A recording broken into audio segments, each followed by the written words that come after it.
Once the year end nears, you can bet it's Asanoyama season in the Sumo press. With a heavily taped left knee, thigh and calf, the ex-Ozeki is back to lending his chest to his stable's juniors, while wearing the cotton black sash denoting non-salaried status. "It's still very light training," he said. "I can't be burdening this knee just yet, but so long as I get there in the weeks ahead." He resumed charging practice this past week, but can only gently push into his lightest stablemates at the moment.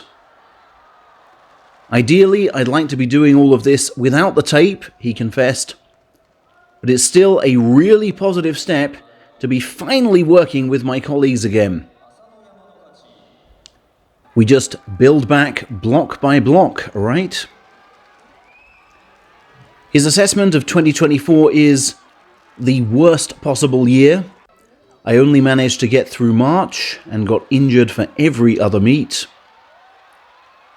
Asked if he'd drawn parallels with Onosho, who retired last week, he said, "No, I don't want to call it a day without first trying this comeback. I'm sad to see the man go, and sad to hear that his body can no longer get through bouts." Having now been leapfrogged by Asakoryu, Osanai, and even Asakoryu's younger brother, he says, "They've really livened my stable up, and I want to keep holding my own with them." And asked how he felt about fighting to become the first man to regain top-flight status after 2 demotions to Division 4, he said, "I want to fight again in Division 1. And having dragged myself back this far, it's all a question of spirit from now on. And my spirit ain't broken yet." The model for this comeback is doubtless Wakatakakage, who's been singled out for praise by Sumo chairman Hakkaku 21 months on from suffering an Asanoyama-style ACL tear. "He might be small, but he's always fighting head-on, and that makes a great impression," Hakkaku told Asage Plus. "He doesn't get pushed around anymore once he attaches that arm block. I'd say he looks better now than he did pre-injury." Pundits continue to tip Takakage as an outside bet for the January crown. Also proudly back from knee injury is Fujishima Stable's Fujiseiun, who will land a career-high rank tomorrow. "I won Division 4 in January, then Division 3 in May, so I'm satisfied with my progress," Fujiseiun said of his 2024, the latter half of which yielding his first winning scores in Division 2. "I want to keep up this momentum in the new year and get myself into Division 1, thereby repaying all those who've backed me," he then went on to say.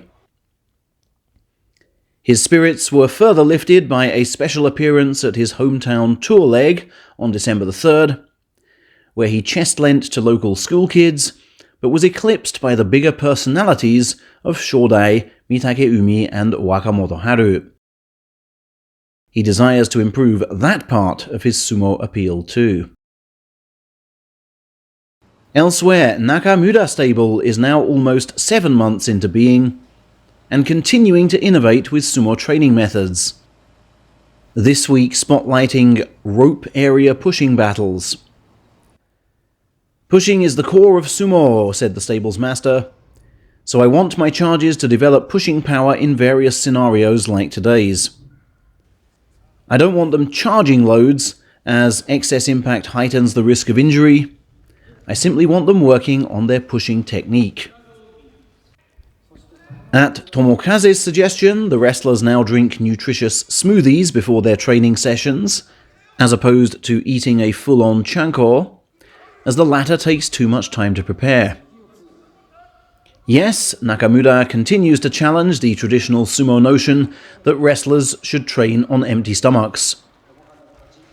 It also believes that wrestlers should be consulted over changes to stable rules and regimes. A rarity in sumo, Tomokaze claims. Well, you just can't have one size fits all, says Coach Nakamura on that point. I achieved all I did through traditional sumo methods, but not everyone succeeds that way. So I take an analytical approach, looking at how to work on things traditional training perhaps doesn't stress. And I must be honest, the jury's still out on my new methods. I doubt and question myself at every step. Now, whatever the shape of the results that ensue, the Nakamura process will always stand out from the immensely top-down approach of Sadatake stable, whose master, I understand, will spend much of Christmas Day in court for his latest round with disgruntled ex-pupil Kotokentetsu. Other ex-Sadatake men have equipped Kantetsu with photos, etc. to help him build his case. The stable has frantically tried to unmask them, while urging everyone else Kantetsu knew to please ignore his mails.